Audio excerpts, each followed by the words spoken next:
welcome everybody to this week's episode of the Sleeping Giants with Terrance and Mike, presented to you by Double ETV. Mike, what's going on, man? I'm good, brother. How about yourself?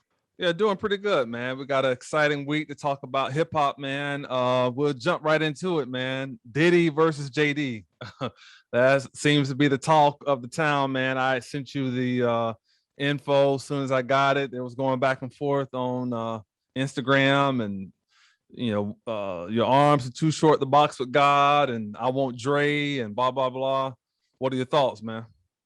I mean, Diddy didn't have to break out the Nas lyrics on JD, man. That ain't right, you know. What he said, your arms too short to box with guys. Like, you Yeah, didn't have to break out the Nas lyrics on them, bro. Come on now. But right.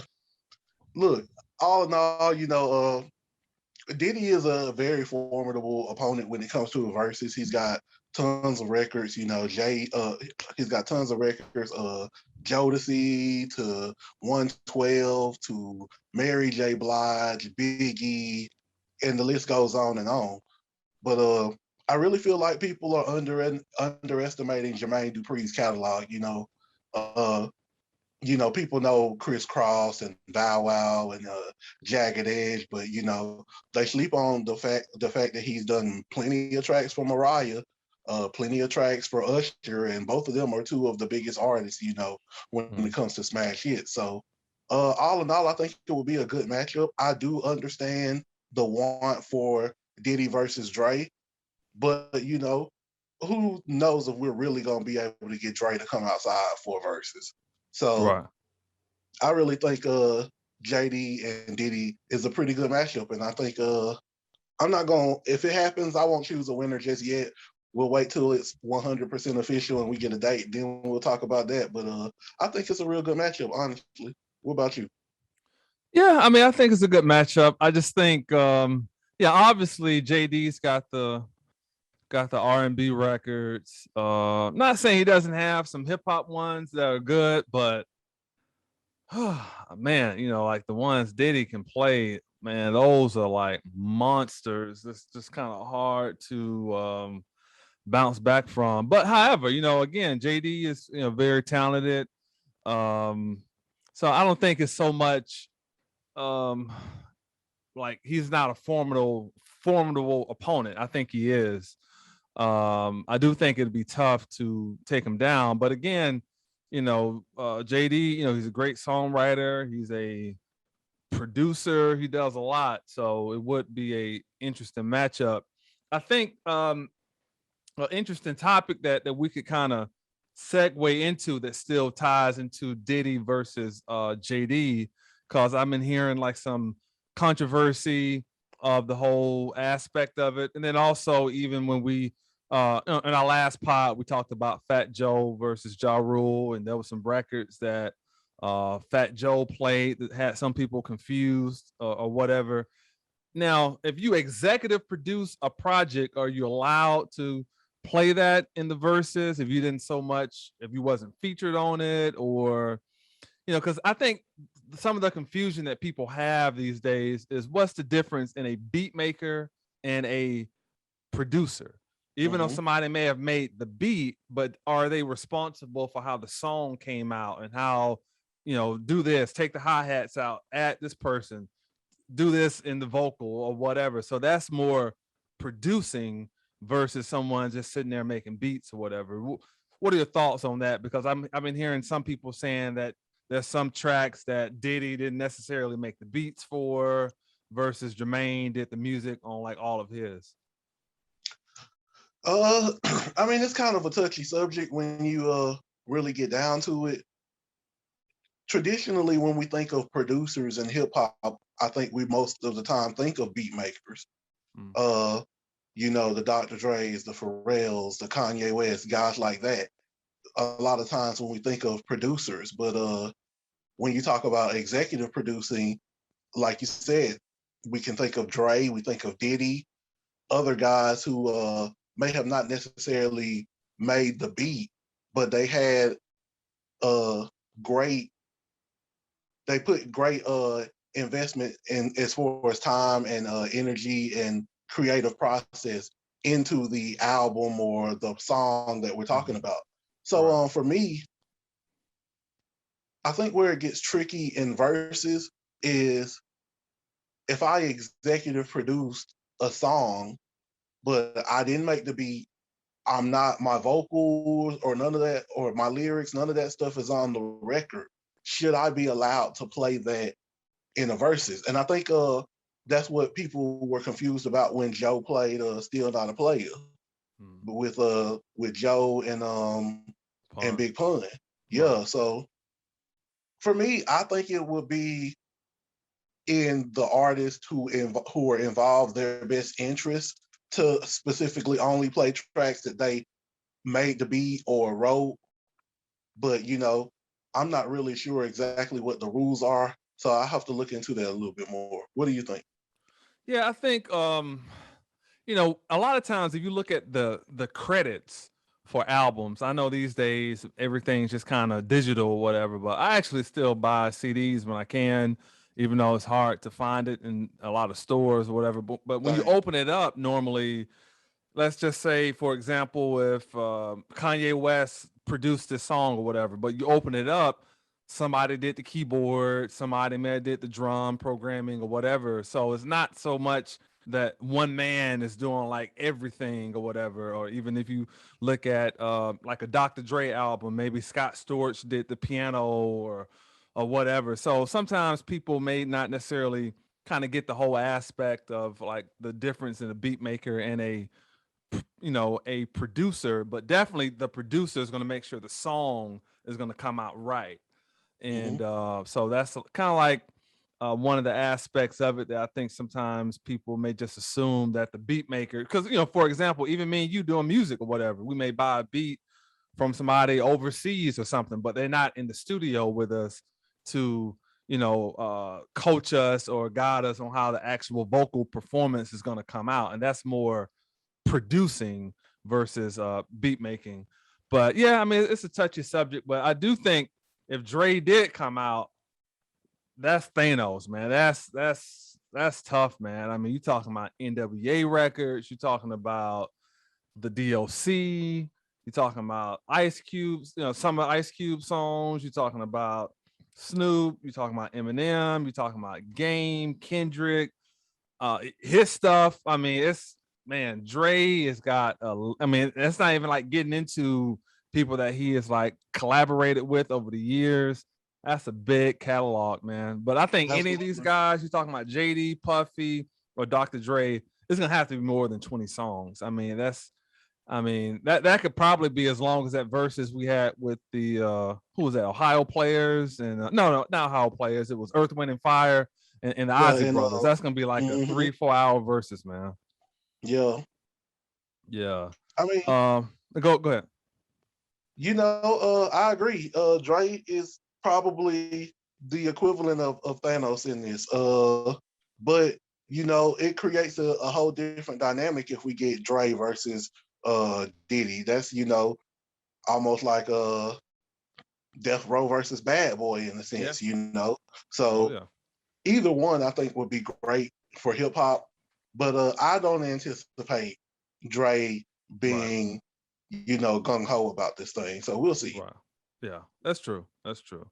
Even though I don't want to get into that, but Okay. I've been seeing some news or whatever about some money he's been having to pay out, so he may just want to go get him a bag or something. Hey, So that could definitely be an option.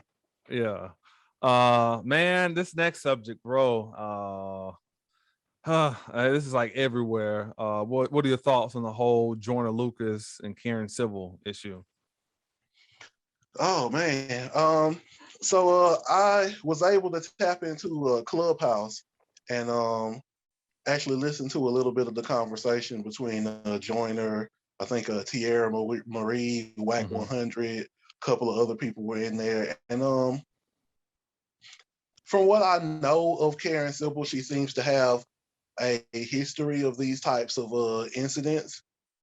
And I think overall, you know, when I look at somebody specifically like Joyner, at the time when he was trying to break through, he mentioned his song Ross Cappuccioni He was shooting a video for that at the time when they had given that money to Karen Civil. And that was right around the time when I first heard of Joyner. And he was shooting a lot of his own videos, his cinematography, the effort and the creativeness he put behind it was just dope. And to see where he is now, I'm grateful. But it very well could have not went that way. So I don't think there's any place in hip hop for people who want to just benefit off of up and coming artists, but we play in a very pay for play game right now, you know. And a lot of times, if it's not about that, then it's about just having a cosign or somebody to validate you. So I can understand why he would do that, but I definitely don't condone the things that Karen Civil has allegedly done. Hopefully she can clear her name if the things that they say about her are not true. But it just doesn't look like a good situation for her, and it's definitely gonna, I think, affect her business in the future. Yeah, I mean, one thing I disagree with Whack talking about he should have did blah blah blah.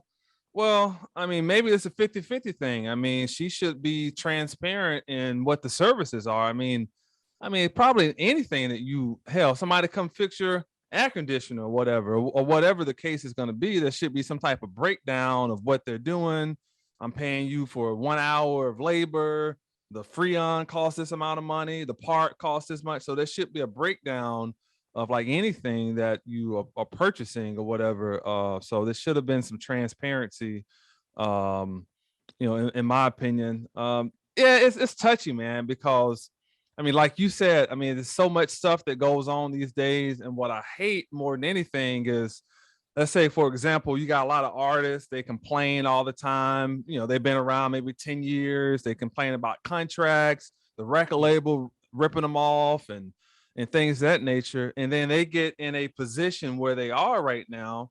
And there's a lot of, to me, taking advantage of some of the unsigned and independent artists and some of the stuff. Oh, pay me $3,000. I'm going to repost you. I'm going to do this and do that, knowing that for the most part, nothing's going to really come from it sometimes for these artists or whatever. It's just kind of like a bag, I think, sometimes for some of the artists. Even though I get it, you might have to take a chance sometimes and something can pop. So maybe, I don't know, for every 100 people who do it, maybe two may crack through or whatever. But a lot of times, not just repost, but so much stuff that's always targeting independent artists or targeting people who want to act, target people who want to model, people want to get into commercials and quote unquote the industry. I mean, so many scams and so many agencies out here that's like ripping off people left and right, man.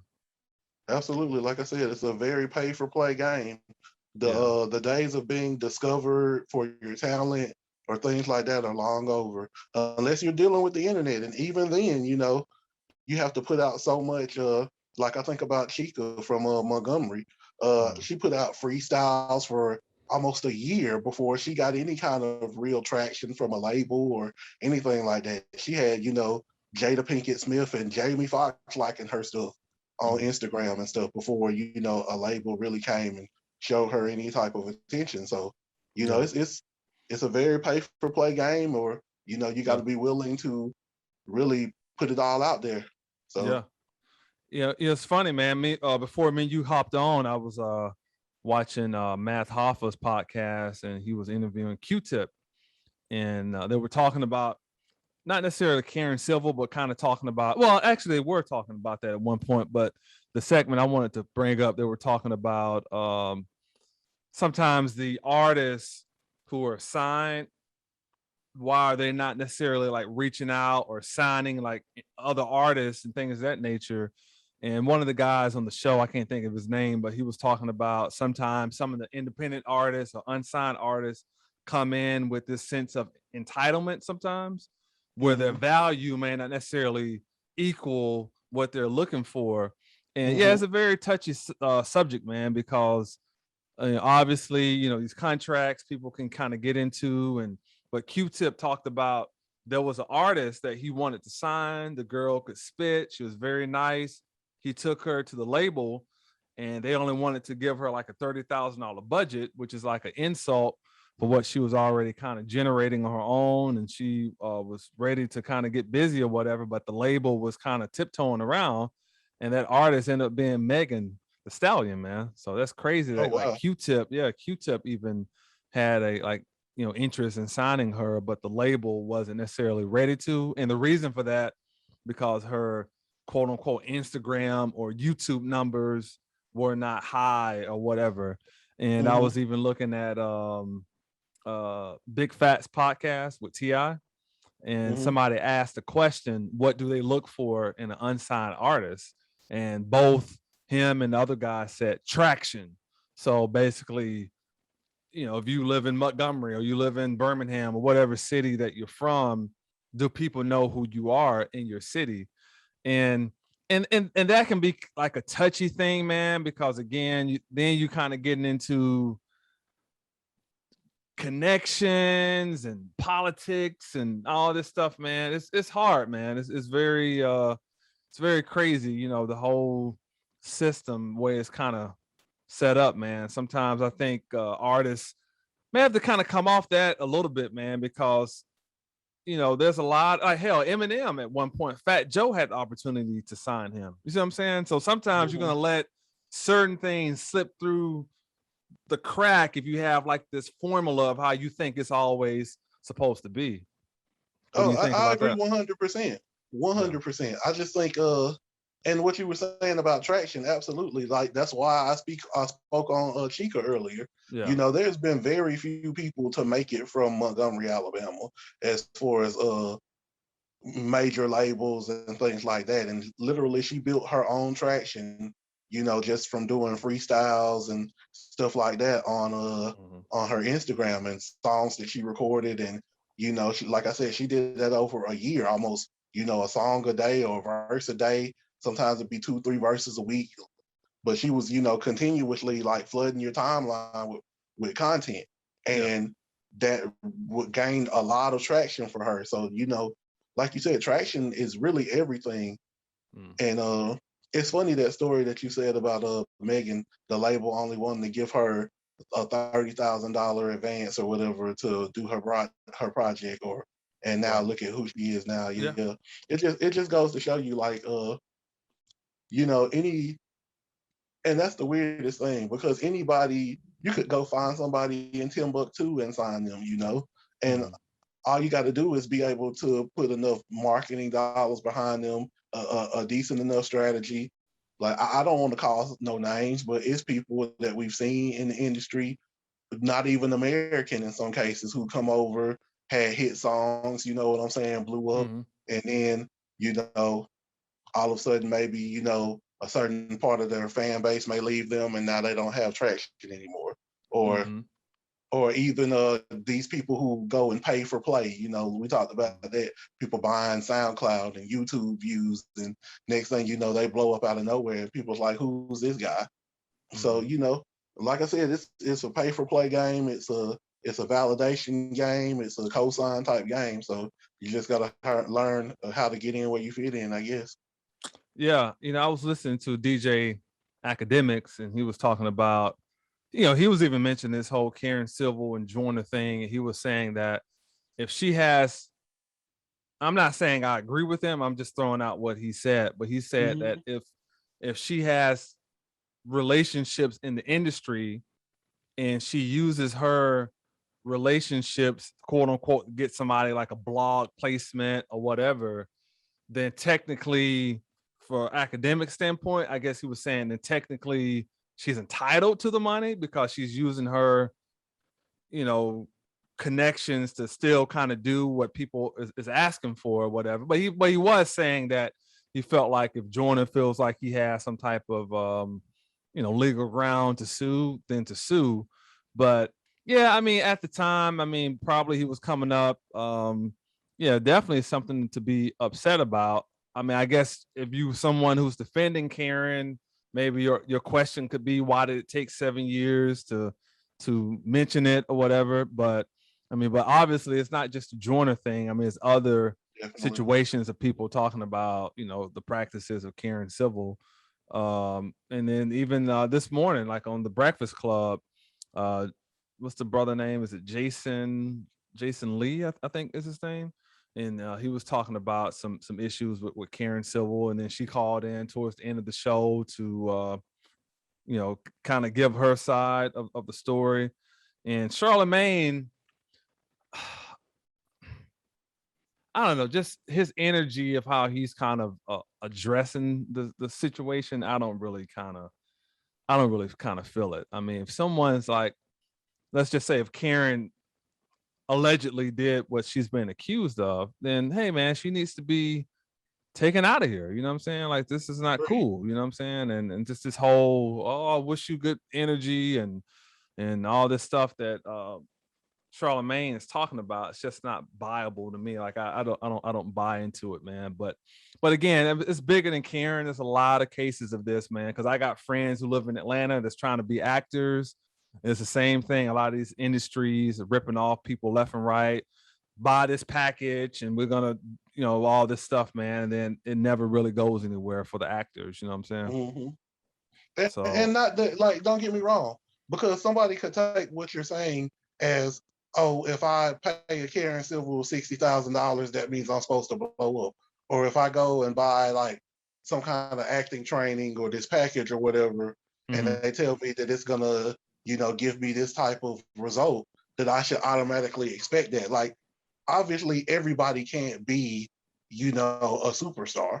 Right. So, but at the same time, especially when you're in a place like Montgomery, or a place that doesn't have a very big outlet as far as music or television or acting goes, those Right. like Joyner's from like someplace in Massachusetts. So, Hmm. that's I'm sure there was a very small scene coming from where he was coming from. So, you just Right. hate to see artists that are really on their grind, really trying to promote themselves and better themselves, be taken advantage of. But that's a lot Right. of what's going on in the game today. So, Yeah. Hey, and props to Jordan about one thing he mentioned that he had someone invest in him, and it was already up to like $500,000. So that's definitely a blessing, man, to have someone that believes in your talent that much to invest in you.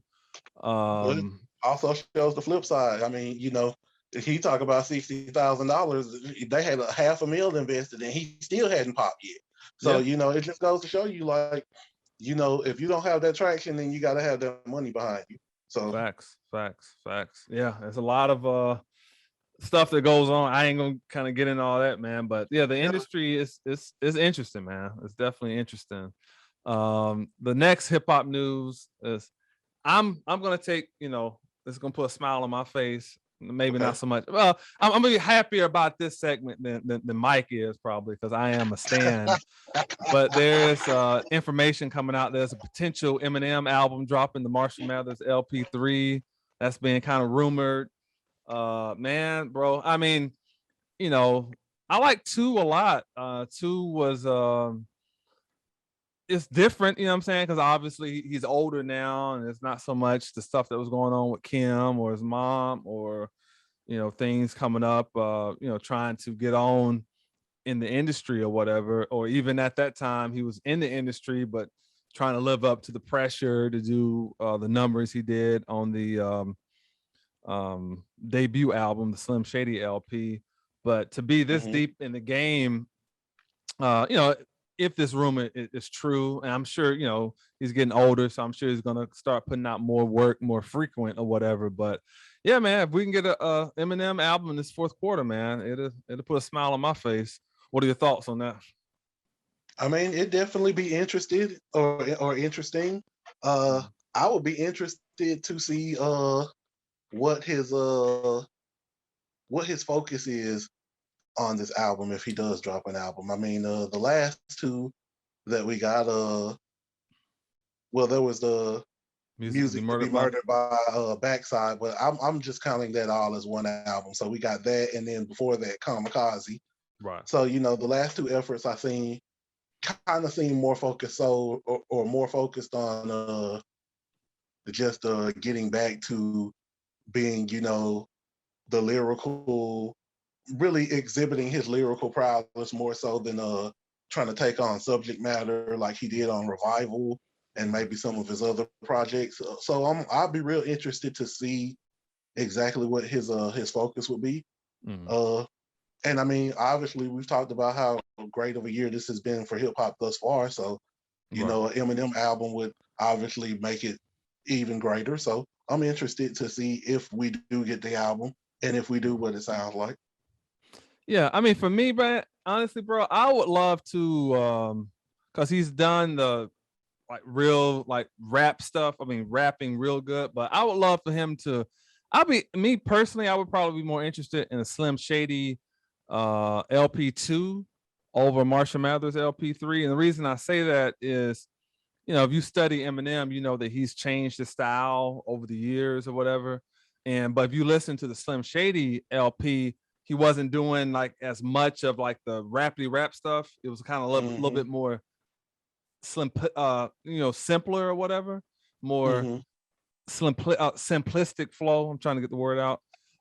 But the songs, I want him to kind of get in that song bag that, okay, we know you can rap, but now we're gonna like focus on like go back to like hits and something that's like for the radio and the stuff that makes him like the commercial name that he is, and maybe sprinkle in one or two songs that's like rapidy rap or whatever. But I want him to kind of get back into that song bag and just like some songs and like radio runs and some music videos and get out there, man, because like, again, these guys are getting older. Everybody, Nas, everybody. So whatever they're gonna do, just the next couple of years, man, just like get in that bag and probably and that's good to see that he is dropping albums probably like once a year or whatever.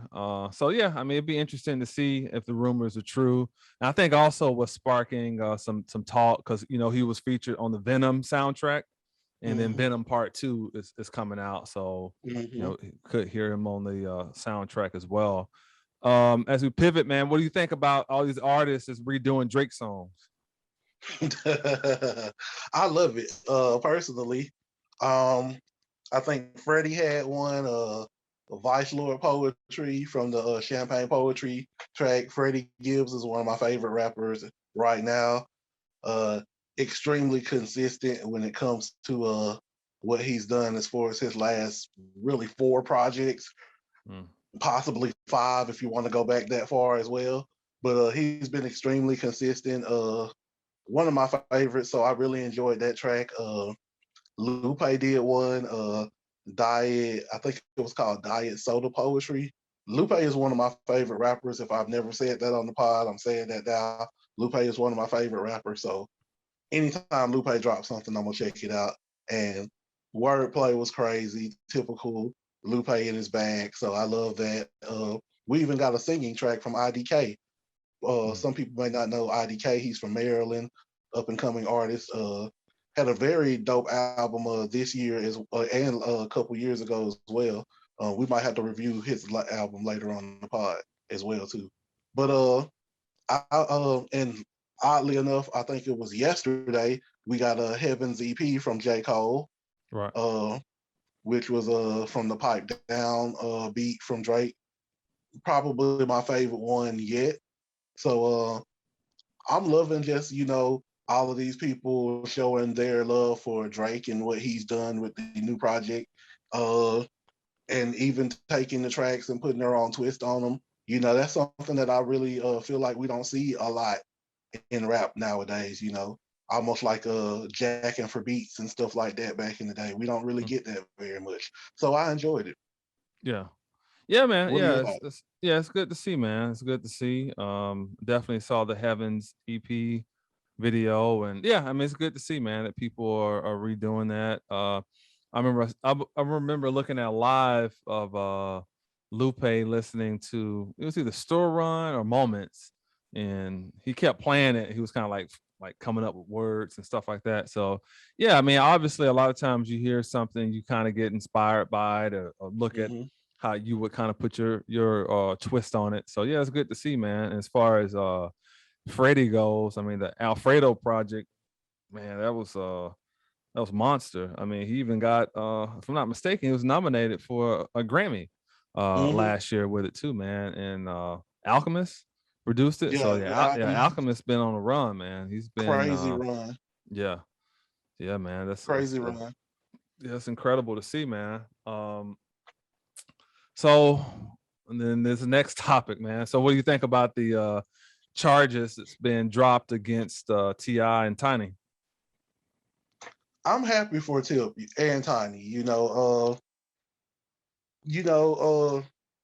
Ti, especially to Atlanta, like a lot of people don't realize what guys like Ti, Killer Mike, guys like that really mean to the city of Atlanta. So to have, such uh a heinous charge, against him and his wife, was definitely a devastating thing. You never want to see someone, in that type of position, go through a situation like that. So I'm glad him and Tiny's name were cleared, or his name and Tiny's name were cleared.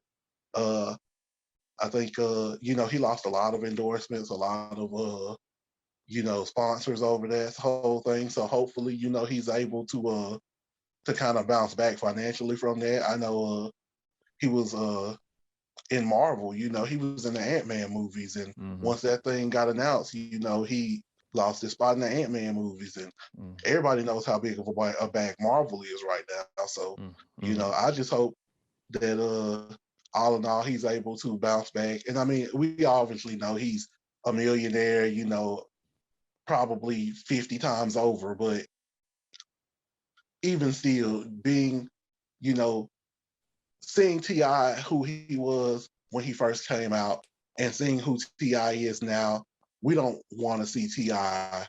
have to go through some situation like that, especially if it's something that he didn't do.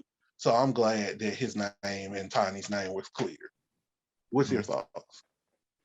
Yeah, I mean, obviously, I'm wasn't there or whatever, to know what happened or didn't happen, but obviously, if charges, been dropped against him, then the man's name is clear. But I just think moving forward, whether it's him or anybody, whether you're married and you're swinging or you're single or whatever you're doing, you just got to be mindful of how you kind of move and just be careful, as far as just who you kind of messing with, just being stern and just kind of, and not even just from, that aspect, just dealings with people in general, man. Just got to kind of just be careful of who you kind of dealing with, because these days, man, you got everybody and their mama just, it's better to me. I talk to people on the phone almost as if I'm being recorded, because you Mm-hmm. just never know these days how people are moving. And you remember the whole Absolutely. situation with one of the actors.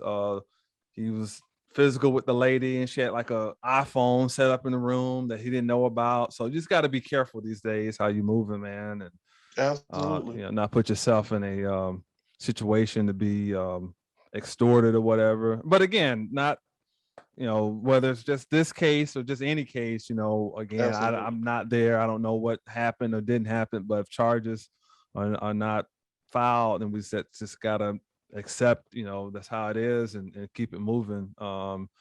But yeah, I mean, hopefully he can, just move forward, whatever he wants to do with his company, and keep pushing the culture forward for Atlanta, man. Um, Absolutely. got some albums, man. Got Lil Nas X, we got Lil Sims, and we have what's the other album that we're gonna talk about? Oh, Money back, Moneybagg Yo. yo. Yeah, yeah, Moneybagg Yeah. Yo. So let's jump into Lil Nas X first. Montero, what are your thoughts? Okay. So I will just cut to the chase. Mm, This does not feel like a rap album to me. mm, There are rap songs, but overall, it does not feel like a rap album. So right. it's really hard for me to judge it from the standards that I would judge a rap album. Um, I thought it was well produced. Obviously, he has a huge, budget and a lot of money behind him. So, you know, as far as sonically and the production wise, I thought that was A plus. Mhm. Um, there were some good songs on there. You Mhm. know, he's doing some singing on some songs, he's rapping on some songs. Uh, but I think the thing that disappointed me the most about the album was the fact that he had a song with Doja Cat. And Doja Cat is really, really big right now. And as is with him. So you know, two really big artists, probably if they're not at their peak, you know, climbing towards the peak of their careers, that I've just felt like that could have been a smash single. And granted, don't get me wrong, they put a video out for it, it might go crazy and do crazy numbers. I just felt like that song should have been so much better than what it is. Um, there was a little story that was kind of going along with the album as well, which I kind of called. If you look at the album cover, it's kind of like and how it started with Montero. It's kind of like a dissension almost from the skies to like, you know, I guess the album cover would be like some kind of river or lake or something. Mhm. So it's almost like you're falling, like an eternal, like a big fall or something. But Right. I see what he was trying to do. You know, I get it. Do I think it's a album of the year candidate? If we're talking about pop albums, probably so. But I don't feel like it could be album of the year candidate as far as a rap album goes because it's not a rap album to me. But go Mhm. ahead though. What do you think? Yeah, I agree with you. I thought the album was produced well. I mean, obviously it would be. It's got a big budget. I like the record with him and Elton John. I thought it was done very nicely. Yeah, the singing was cool. Yeah, he's got some songs on there. You know, content wise, maybe some of the topics not necessarily my cup of tea. Yeah, no, But to each his own. But yeah, but you know, he has some records on there, man. I think the numbers came back. He came number two. So basically, Drake has been number one for like 3 weeks now. hmm So number wise, I'm sure the numbers would probably be expected to be a little bigger for Lil Nas X. But I will give him credit for one thing. I mean, even though the music videos are extra, but it's almost like the modern day. You know, I'm not gonna say they are as good as Michael Jackson, but you can kind of see him trying to take a bite off that page as far as like almost what the like little videos. miniature movies or whatever with his Mhm. videos, whatever. So yeah, I mean, I'm not gonna knock the brother for what he's trying to do. There's an audience for it. So yeah, it's okay. You know, the album is it's not bad. Um, No, it's not. yeah, it's not bad. I messaged you when I was at the gym the other night. I listened to Lil Simz, bro. It's a very good album, man. Okay. I might be introvert. Very good hmm album. I mean, it's very good from top to bottom. I love some of the samples that she had in there. Um, it kind of puts me in a I don't want to say Lauren Hill vibe because um, where's she from, by the way? She's from the UK. UK. Okay. She's from the UK, but I think she has Nigerian roots as well. Okay. So, kind of similar to, I guess, like Giannis or something. You know. Yeah, yeah. I love the accent. Um, sounded good, man. I liked it a lot. Her rapping is very good. Some killer songs on there. I would love to see like a bigger budget behind her for her to be even more known than she is. But the album from top to bottom, it's a it's a masterpiece, man. It would definitely next time we do album of the year, she would definitely make my top 10 for sure. What are your thoughts? I mean, you couldn't have said it any better than I did. I mean, I think I said that wrong. I couldn't have said it any better than you did. Yeah. Yeah, I mean, top to bottom, it's a masterpiece. Uh, the only song on the album I didn't even like, and this was like, it wasn't because I'm gonna say this again about Moneybagg Yo when we get to him. The Mm. only song on the album that I didn't like, and it wasn't even because it was a bad song. It was just the fact, in comparison to the other songs on the album, I just felt like, okay, that one's just cool. And I Mhm. think it was like the rapper that came to tea, and then she did like a little singing on that song, and it has Mhm. like some crazy instrumentation in the background. So I don't even think it was more so meant to be like a track. I think it was meant to be a transitional track from one thought process to the next one. But Right. I love the album. Like I said weeks ago, as soon as I heard it, I knew it was like one of the best albums I heard all year. Yeah. So props to Little Sims. You know, this is a I'm not sure. I know she's had mixtapes before now, and I feel like she's had an album before now as well. But up to this date, this is definitely the biggest album as far as the budget and everything that's been put into it up Yeah. until this point. So it's just great to see her take advantage of this opportunity to really expand her fan base and to be known. And I actually saw that I think Anthony Fantano has an interview with her, or actually had an interview with her last night, if I'm not Okay. mistaken. So I'll try to check that out and see how that goes. But yeah, props to Lil Sims. Congratulations on a great album, and I look forward to seeing her. And I would not be surprised if when we come around for Hip Hop Album of the Year, if she's not a nominee. So Yeah. Facts. Yeah, it's very good, man.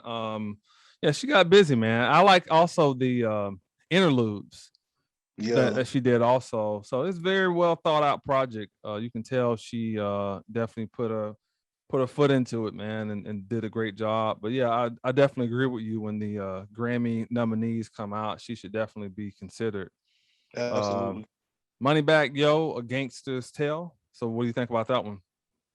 Uh, I'm sorry, A okay, Gangster's Pain. A Gangster's Pain. yeah, that's it. Um, okay, since I've already given away most of my synopsis, once again, a great album from top to bottom. The only song I didn't like, and it's because in comparisons to the other songs, it was just cool to me, was Go. That's it. Every other song I felt like was great. I love the title track of Gangsta's Pain. The Polo G record was dope. The Future record was dope. Just like there's obviously I looked at my watch, I got time today. Like there's so many Yeah. songs from Hmm. that album, that I feel like could be played whether you're in a club Hmm. or if you just want to ride or whatever. Like he's got a little something for everybody, I feel like, on the album. And Yeah. I one line that he had from the album that I really appreciated, I think it was on the Polo G record. He said uh when you speak your mind, people say you crazy or that you hating. Like, you know how people say, "Oh, that one." Yeah, I felt that. I felt that when he said that. So, Yeah. uh, all in all, a great album. In that specific lane of rap, probably one of the best albums of the year, if not the best album I've heard in that specific lane of rap. So, I enjoyed it thoroughly. What about you? Yeah, I liked it, man. When I started getting into Moneybagg Yo, obviously, doing it was like one of his big records. Hmm. Uh, and then he had some other songs too, but the one song that made me a fan and made me really like his music was a song. I mean, my dad was driving to Columbus, Ohio, and I was listening to Moneybagg Yo's album, and there was a song he had called Pride. Hmm. And man, I had that song like on repeat, man. So yeah, Moneybagg Yo, I think that was off the Heartless album. But yeah, Moneybagg Yo gets busy. My favorite song off the album is called Projects. I like that I record a love lot. that record. Yeah, yeah, Yes, yeah. I like that I record, love man. that record. That Yeah, beat yeah, is amazing too. yeah, yeah. I put that on, Yeah, and I put that like in the playlist I got. Yeah, that's fire, man. I like that song a yeah, lot. Certified Neptunes is another good that one. was dope. Um, yeah, I mean, I have no complaints, man. It's a pretty easy listen. Absolutely. Yeah, he's definitely doing his thing, man. Props to him for sure. I know he's going to Fact. continue to elevate and get better and better. I was listening to Ti in that podcast. He was talking about Doe B, and I think he said Doe Hmm. B put him on to Moneybagg Yo and told him that he was going to be like the next big thing, and Oh wow. Yeah, Moneybagg Yo's doing it, man, for sure. Um, so bro, we got some new music, man. That's out. Ti got a new track out, man. What are your thoughts,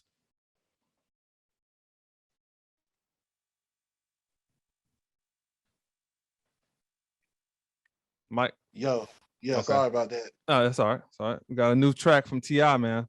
What are your thoughts? The new Ti track. Well, it goes back to what we were talking about earlier. You know, him being cleared, and I'm not really sure that the name of the song and the theme of it coincides with his name being cleared, but it kind of feels like it. Mm, But yeah. Right. you know, over in the overall, you got the little the old school little John sample on there. Right. You Right. know, so yeah, it was definitely a cool record, no doubt. Yeah. Yeah. It's cool. It's cool. Tip always does this thing lyrically and with his flow, so you know, it was Yeah. cool, no doubt. Yeah. It's cool. It's cool. I saw the video too. What are your thoughts on the baby featuring Lil Wayne, "Lonely"? Okay, I wasn't crazy about the song when I first heard it, but I feel like the video makes the song better, and that kind of reminded me of I don't want to say the old days, but you know, videos aren't nearly as prominent nowadays as they used to be. A lot of times, a dope video. I guess we kind of saw that a couple weeks ago with the Drake "I'm Too Sexy" song. You know, a dope video can really take an average song over to the next level. So Mm, for me, you know, the video definitely made the song doper. So I enjoyed the video. Um, the whole mental health awareness thing I thought was cool. You know, that's definitely something that I don't think gets enough recognition or enough coverage when we start talking about mental health. It's a real issue. mhm. So you know, I thought that that was dope, honestly, all in all. And Wayne did his thing. You know, it was a cool record, doper video, I think. So that I think it made, you know, I think it makes sense. Yeah. I liked it, man. I thought it was pretty good. I like the whole. If I'm not mistaken, he may have directed that video, the I baby. think he But did. Yeah, yeah, I think he did. yeah, it's very well done, man. I kind of like the whole Joker thing that he did, and yeah, Lil Wayne had a great verse. I think Lil Wayne also was on the Run the Jewels record. Lil Wayne's had like a good little run the last couple weeks, man. He's dropping some great verses. Yeah, I thought the song was pretty cool, man. I'm not sure where the baby is looking at right now. If he's maybe considering dropping like a new album or something, but I think his next album probably end up being fire, man. I mean, I've liked his projects. And I think with him kind of being blackballed or like the industry kind of looking at him a certain way is definitely going to push his pen to come back with like a vengeance if he's going to drop a new album soon. Hmm. Um, Definitely. Another album that we're gonna touch on this next week. But Benny the Butcher, it's got a new one out, another one out. So what are your thoughts about that? Also, West Side Gun dropping side B. Yeah. I mean, it's funny, you know, and I think we mentioned this on on the previous podcast. It's like you said, these guys drop albums every week, and here we are again, like every week. Didn't we just review like Pyrex Picasso like Right. last week? Yeah. And now he's got another one out, and West Side's got another one out. Like it's just crazy. Those Yeah. guys, their work ethic is just unbelievable. So Right. yeah, I definitely look forward to checking that out and seeing what those two have cooked up. Also, I heard today that there's a soundtrack that dropped for the Dick Gregory film, and Yep. it's got Mhm. Lupe Fiasco, couple of Big Crit, couple of other names that we know of on there. So I Yeah. definitely think you know that, and I think Luke's new album drops on the 4th. So there's a lot of music, you know, coming out within the next couple weeks. So we're gonna be real busy. Yeah, for sure, man. I had the pleasure of meeting Dick Gregory. I want to say 2016 maybe. But me and my dad went.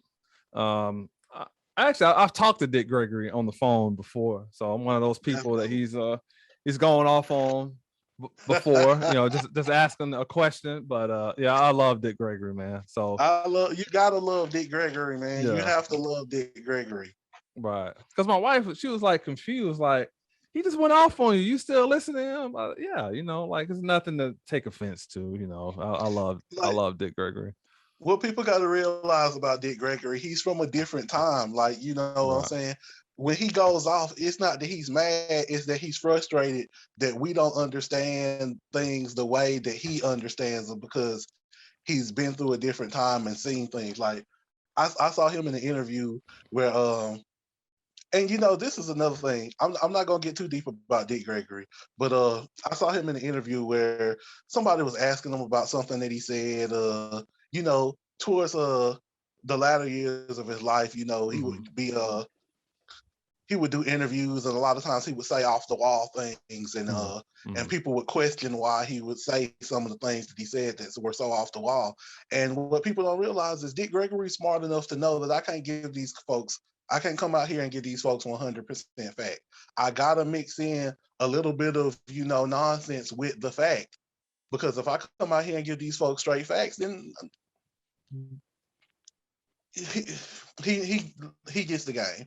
And Yeah, anybody who knows understands what I'm saying. I don't even have to finish the statement.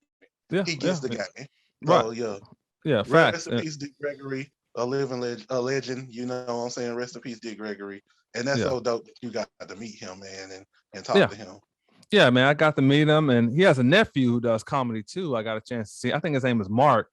I saw him at Funny Bone when I lived in Columbus. So very funny guy, man. And yeah, it was a pleasure, man, to meet Dick and talk to him. And yeah, smart guy, man, very smart. Um, Absolutely. those of you who are new to our podcast, Mike Check, he is a not only is he an MC, but he's a battle rapper as well. So this next topic, I'm going to defer to him. Vado versus Saigon. What are your thoughts? Oh man. You know, the anticipation for this one has been building. We've seen Saigon and Vado both on My Expert Opinion. I've seen Vado on a couple of lives, kind of, you know, setting the stage for what he thinks is going to happen. And I'm really interested to see, you know, I like Saigon a lot. He had an album, can't remember what year it was, but it was The Greatest Story Ever Told. Mm-hmm. Very dope album. I feel Right. like he's an extremely underrated MC. And to be honest, I'm not very familiar with Vado's music. Honestly, I know he had affiliations with Cameron and a couple of other people, so I've heard him on a couple of features. But and I know he can rap. There's no doubt he can spit. But I'm definitely kind of interested to see how both of their styles adjust to battle rap. It's different. Being able to just have bars and then present them in a battle rap form that is palatable to the battle rap listeners. So I'll be interested to see how both of their styles translate, how the fans react to it, and Mm. I just hope we get a good battle. All in all, because there's a lot of hype around this one. So I just hope it's a good battle. Who you think's gonna come out with the dub? My money's on Saigon, Okay. and Okay. and that's only because I'm more familiar with his work. Honestly, after this pod, I will go listen to a little bit more of Vado's music, and maybe we can talk about it again next week because by then I think the battle will when is it? October 3rd or 4th, I think. I Right. think it's October 3rd. So yeah, maybe by the next pod or so, that will have already happened. But I'm not sure. I'll check out some more of Vado's music, but right now I'm thinking Saigon, and I think I'm Okay. gonna stick with that. Okay. Now I know this is supposed to happen in Atlanta. Mhm. And this is just a kind of off the wall question. How many battles they have in Atlanta, and what's the scene like there? Well, I mean, RBE does battles there, and I'm sure there's tons of other leagues. I mean, I know there used to be AHAT. Uh, so as far as really, really big leagues, I know RBE did their, I think it was Max Out too. That was the Daylight and King Los card there. So, there's definitely a crowd for battle rap in the Atlanta area, and I definitely think it'll probably be a great showing as far as people coming out. I do kind of worry that the crowd might possibly get, I don't want to say rambunctious, but if you witnessed the King Los and Daylight battle, there was a lot of crowd participation, and hopefully it doesn't get to a point where it disturbs and ruins the battle, you know. I Mhm. so but all in all, I expect, the people who set this thing up to try to do their best to keep all of that in control. And Mhm. I hope for a good battle, but like I said, I'm sticking with Saigon. No disrespect to Vado, but yeah, I'm rolling with Saigon on this one. Okay. All right. I'm just gonna defer to you, man. That's your lane. What are your thoughts, man? We're gonna transition and go on to artist spotlight. This week we're gonna spotlight Devin the Dude. What are your thoughts about Devin, man?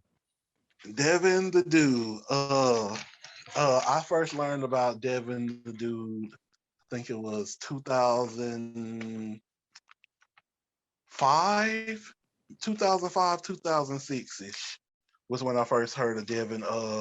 For those of you who don't know Devin, I'll give you a little brief breakdown.